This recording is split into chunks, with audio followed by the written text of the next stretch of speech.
Fala be saria ñiiju kono ɓe tippa e saria tigi tigi on mi yetike on en tout cas comme wawi yettade do Aladji Fodé Ousso, il ne faut pas du tout céder à l'intimidation, il ne faut pas du tout avoir peur, c'est vous la cible. Après ça va être Abdoulaye Ba.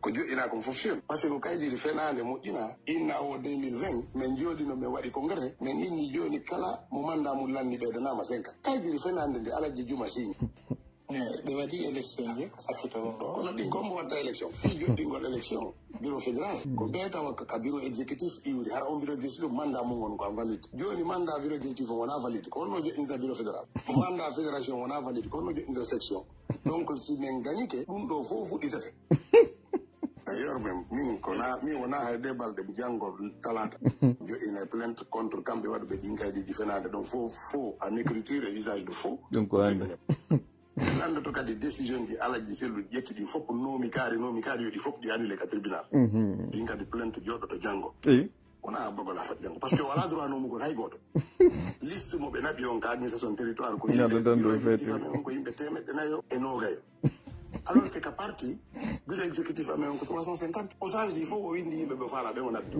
ndin kaydi ko annulé d' abord Allah moƴƴe ɓeydanen hakkille moƴƴa eni liste mo wona liste gongajo par ce que ɓe jogui résultat ɓe jogui liste membre bureau exécutif ko waɗano kon 2015 ko on woni bureau exécutif donc min artay min jooɗo min yewta min anda min ƴettitirta élection ji ɗin siko min gagni on tuma ɗum siko élection waɗi min anda ko parti on halfinte joni kom fala landagol on joni ɓe 115 bureau fédéraux no FDG jogui ono jaɓare reconnaissable mais onon kadi ɗo mari 115 par 115 structure joni onon kadi ɗo mari fédéraux ji goo on ƴetti exemple wono lamarano windi ɗo kaydi iti Aladji Sellu joni onon eɗon on jaɓali ɓe yalli ɗon feliti kadi FDG jaɓay nde kaydinde lamarano mais ko horon ɓe jaɓata jaabo mari salto mbiɗa nana ɗo woɓɓe no inna a jaabaki koy ko landaɗa ko modi kono modi o pay kum no metti naɓitude modi jaabo ko landaɗa kon na ya nangu takka go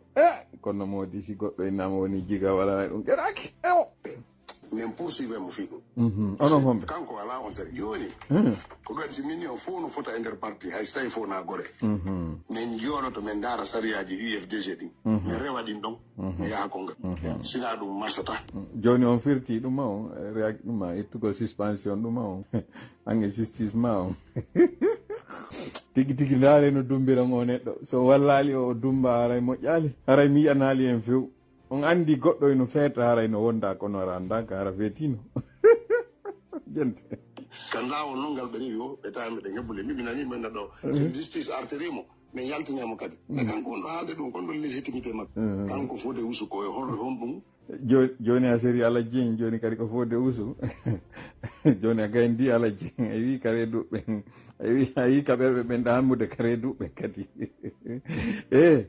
lagineɗe yurmi sakite yewtere ne ɗum ɗo ko intro tummi woni en e waɗande kenenti wonande ɓe nanali ɓe jentito ɗon miɗo marɗo hande news ji tati o rewi simo haala e inde hombo woni haalde par ce que wala manda hande kadi Aladji Sellu halfi annon koye inde honɗo wonɗa e wolde ko inde porte parole on gouvernement tawɗo woni déch tawɓe ɓen ina hande kadi koɓe valide ko a inde porte parole ɓen ka ko a inde gouvernement ko honɗum yeeti min tigui tigui honɗum woni golle maɗa ɗen ko ɗum min mi humpani ni inamo direction parti hay wona o duwaka sijude kaydi hande e inde yeeru ɗum ko usurpation de titre par ce que ko yawgol famina no woni ko wona amone hande si tawi kan joni o wi usurpation de titre mi landike on jama Ousso jiga o ko inde honɗum o woni e wolude ko inde militant jo sympathisant jo responsable jo UFDG na ɗiɗo fof ɓayɗen andi naɗi ko inde membre de gouvernement mo tawata charte no interdisani wolugol fi politique ko inde ministre jo ko inde porte parole jo ka ko inde vagabond jot ko inde vayu jot ko inde bandiru lubaro tun o woni e wolude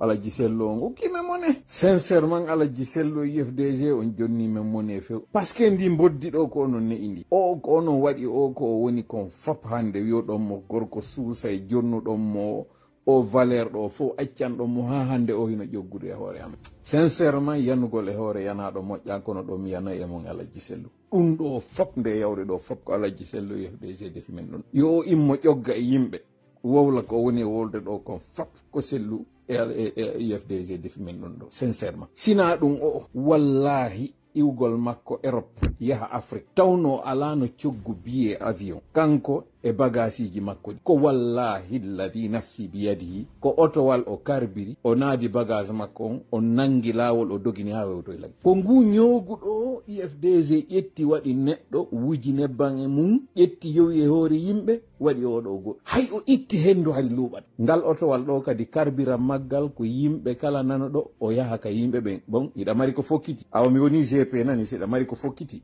addu yimɓe ɓen sikko fii Allah woni ɓe naɓirande adduɗo wo inna a yoɓay fi on ɗum mi yoɓanta kere a andami ɗo traverse de frontiére a andami rewoyay ka feri an giɗa sikka ko ni tun ɗum yarata a adday hay siko coggu si duwañi landi kelan leterum si o naɓorante ku leterum a yoɓay ɓe o naɓorani kaɓɓoy ñamete kala ko woni nder ton o yoɓi mbeɗe ko o hande jooɗi hino ƴogga wola yimɓe dartoɗo communauté few darto yimɓe few darto leydi few sincèrement no mi wiiri noon alaji sellu o defi men ɗo hande ɗo noon en fof miɗo reeni hiɗen yewde ɗum ɗo kono jenti komo ɗo no signide inde yefdeji hareno alaji sellu no windi manda halfinimo on manda ɓuraka duwaka ɓurde lebbi jeego ko ɗum windi ka sariya jamen so halfinimo laamu ngu ko lebbi jeego o jogoto ngu ɗo men yaw kon kanko mo joni ɗo ñande mo winda vice président natiri ɗo yaltiri ɗo kono emo andi ɗum ko naɓata hay e nokku donc ɗum maintenant c'est l'honorable Fodé Oussou qu'il faut effrayer, il faut l'intimider. C'est lui la cible. Il faut maintenant faire en sorte qu'il s'exile. Après avoir fait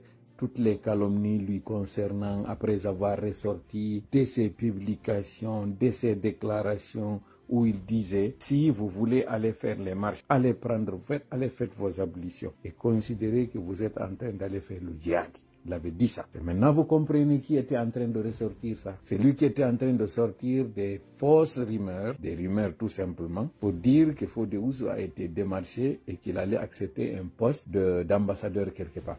C'est lui qui était en train de sortir. Et dire Oussou, à lui seul, c'est une machine à propagande, c'est un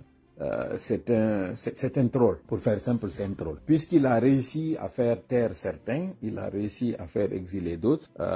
Yes.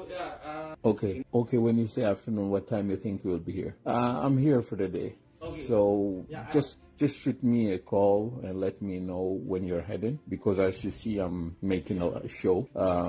Let me know when you're coming, and yeah, I'll be here. So was it that complicated to get it done? It's just the center. Okay. Yeah, that's it. Yeah. Please. I already. Okay. No worries. Just Thank you very much. I'll be back. I'll call you once. yes, give me a call when you're on your way so I can get myself ready, because I may go out, but not for a while. But just give me a call like the same thing you did before coming. So I'll be here in 5 or 10 minutes. That far. Just go into the supermarket there and grab something. Thank you very much. Thank you too. Have a good one. Yeah, bye. Yeah, Fede. No mi wiiri non ko news ji mi jogi ɗo rapidement ɗin faala en hewtinande ɗo par rapport ngal jigawal quoi. Sincèrement ɗum ɗo no yurmi moƴƴano jantite kono ɗon naalto donc ko wallinte to ok jon kon fala andude si tawi ɗum on jonitama gonga ka justice joni koyon organise congrès fi FDG haran itta serag wona parti ɓe ok serag fof ko militant ɓe FDG ok ko ɗum waɗi wano ko mouvement de soutien mi affiche mo waɗɗon boke wan congrès wonnon boke ɗon waɗi FDG serag oui ko militant ɓe UFDG wonduɓe ton ɓe falaka jaggu ɓe falaka tooñe faalaɓe sariya ñiiɓu ka nder parti ko ɗum woni serak faalaɓe yo sariya ñiiƴu kono ɓe tippa e sariya tigi tigi on mi yeetike on en tout cas ko mi wawi yettade ɗo Alaji Fodé Oussou, il ne faut pas du tout céder à l'intimidation, il ne faut pas du tout avoir peur. C'est vous la cible. Après, ça va être Abdoulaye Ba. Et la Juma, lui déjà, il est sur sa ligne de mire. Ne faites pas l'erreur que la Selou avait faite, celle de s'exiler. Ne faites pas cette erreur. C'est en connaissance de cause que je suis en train de vous parler. Oussou sait que si El Selou était en Guinée, il n'allait pas oser faire ce qu'il est en train de faire. Pour preuve, regardez maintenant, il va carrément pour dire que ce n'est plus Serak du FDG, parce qu'il estime qu'il a déjà décapité El Selou. Et voilà pourquoi, dans ce live, je vais vous expliquer pourquoi il va passer maintenant à l'offensive. Pourquoi leur justice n'a pas toujours levé la suspension, alors que j'avais dit qu'ils allaient lever la suspension dans 2 jours. Ça, c'était un dimanche, j'avais dit, au plus tard, un mardi, ils allaient faire ça. C'était au bout de la première quinzaine du mois d'avril.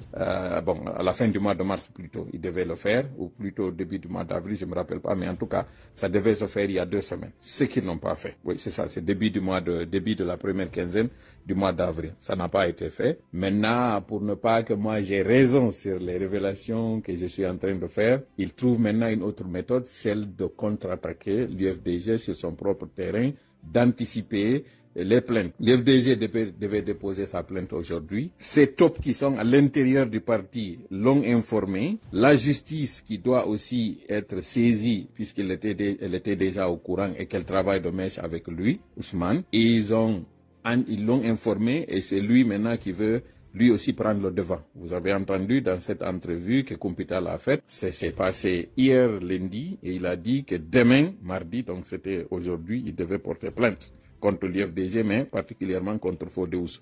Ce n'était un secret pour personne que c'est ça qu'ils ont prévu de faire. Écoutez ce live, j'ai des révélations à vous faire sur ce qui s'est passé avant-hier à Dakar, ce qui s'est passé le week-end dernier à Conakry, des personnes non des moindres qui sont maintenant à la manœuvre et ce qui s'est passé pour finir, et c'est d'ailleurs la principale information du jour, ce qui s'est passé au tribunal, à la cour d'appel de Conakry aujourd'hui, dans le dossier de Aliouba.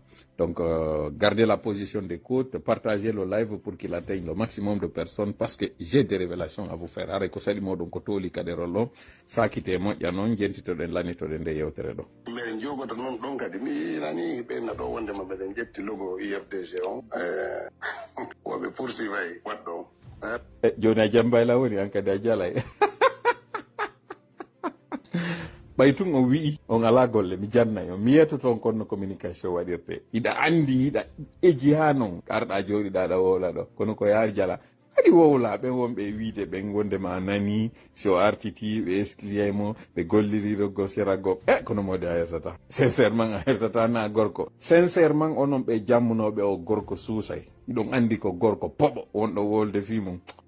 Vous avez vraiment un compte à nous rendre. Sincèrement, vous devez nous rendre compte de ce que vous avez dit là parce que c'était tout simplement du bluff. Ça ne répondait sur rien. min toroto ila hande kala secrétaire fédéral de UFDG momen joɗɗini ɓe windeno Sérac aɓe windode kadi Sérac yoɓe signe secrétaire fédéral Séréla ko an tiguiɗa hande ɗum ɗon boni ɓeɓe min jogui yoɓe hitto Sérac on mbiyata secrétaire fédéral UFDG France mi moƴƴina e caseji ɗi mi jonnamo kala awa moƴƴin caseji ɗin par ce que a waɗi lettre ji wowlu kan caseji ɗi moƴƴinɗa ɗin jonnataɓe moƴƴina on ɗum kañum kadi ɗa andi a moƴƴinene ɗum kono modi kono ko a jigawal sincèrement usu ko a jigawal sincèrement a moƴƴinino kaseji a jonniɓe a windi ɗi lettre ji ɗo fof a taw ɗum ɗo fof fusna faalima ha a nangodirama e ngal ɓe wonduɗa ɓen e mum je te dis je t'informe ɓe wonduɗa ɓen ko ɓe walla gaddande information ji ɗin fof je te le dis pour te défier commence à mettre d'abord le ménage autour de toi takko ma taw fitti takko maɗa laɓɓini yeeso tande maɗa nde wowlu no wonɗa e waɗirde noon wonan yetto jama on ko mbo soñjuma hande ɗo ma ko on ɗon soñjuma no tigi ɓe yimɓe gawal heɓi muradu ko tawata o tuma nodda o inde hoɗo maɓɓe gon tawnete ɗum porte plainte e hoore makko nani saabu o yino tuninde o nde inde tuma inde makko nde wowla o ɓe wattora ɗum hoɗo moɗon woton jaɓo hande kadi ɓe wiyamo usu gawal nani ko usi jigawal yoɓe wattan mo jigan si jigan waɗi ke ɗum haray hande kadi probléme ala kono taw jaɓu fes o inne ko mo gawal ɗum na gawal